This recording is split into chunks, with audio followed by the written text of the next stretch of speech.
Jai Shri Krishna, we are continuing our read of the Brihad Jabala Upanishad, which is discussing holy ash. We are doing the second half of it, the 4 through 8 Brahmanas today. So let's dive in with the 4th Brahmana. Afterwards, Busunda inquired of Bhagavan Kaligni Rudra about wearing Vibhuti, ash, in 3 lines. The response was, on the forehead you have to apply with the mantra Brahmane Namaha, salutations to Brahma. On the chest you have to apply with the mantra Havyava Hanaya Namaha, salutations to the one who rides on the horse. On the stomach you have to apply with the mantra Skandaya Namaha, salutations to Subramanya. On the neck you have to apply with the mantra Vishnave Namaha, salutations to Lord Vishnu. In the middle you have to apply with the mantra Prapankshanaya Namaha, salutations to him who pervades the entire world. On the wrists you have to apply with the mantra Vasubhyo Namaha, salutations to him who is like nectar. On the back you have to apply with the mantra Haraye Namaha, salutations to Lord Hari. On the top you have to apply with the mantra Shambhave Namaha, salutations to Lord Shiva.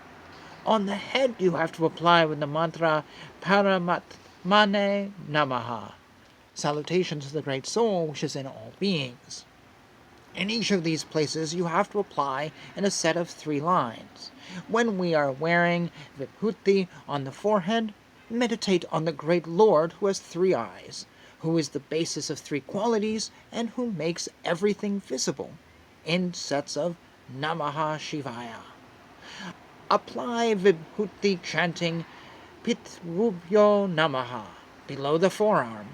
Above that apply chanting Ishanabhyo Namaha, and on sides chanting Ishabhya Namaha, and on the forearms chanting Swakshabhayam Namaha, and on the back chanting Bhimaya Namaha. On both flanks of the belly put Vibhuti chanting Shivaya Namaha, and on the head chanting Nila Kantaya Sarvatmane Namaha. This would remove the effects of sins done in the previous birth. Thus ends the 4th Brahmana. The 5th Brahmana. Those who dishonor the 3 rows of Vibhuti dishonor Lord Shiva himself.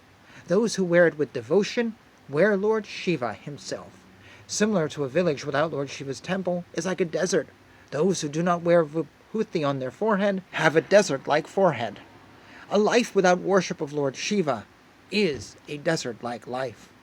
An education where Lord Shiva is not involved is a useless education. The greatest strength of the fire of Rudra is the holy ash, so anyone wearing the holy ash is always forever strong.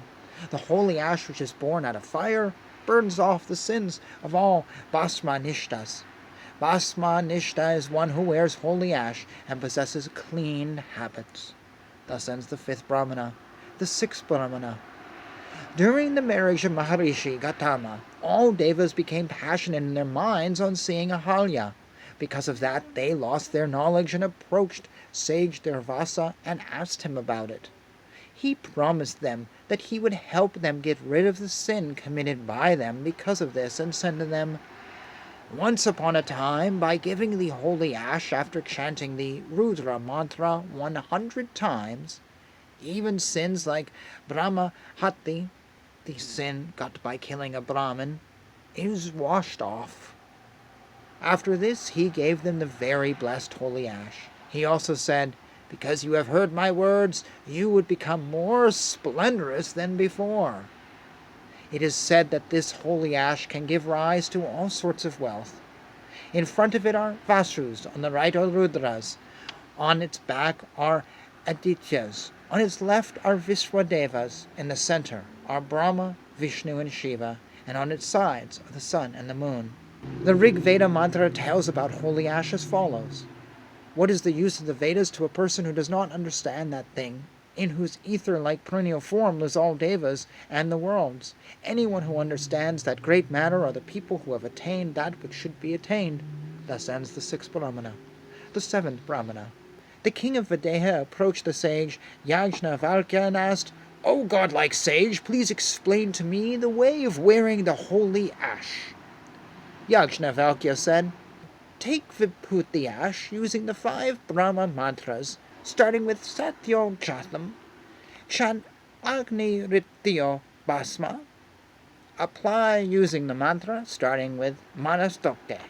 Mix it with water using the mantra Sriyayusham, and then apply it on the head, forehead, chest, and arms, chanting the mantra Trayambakam.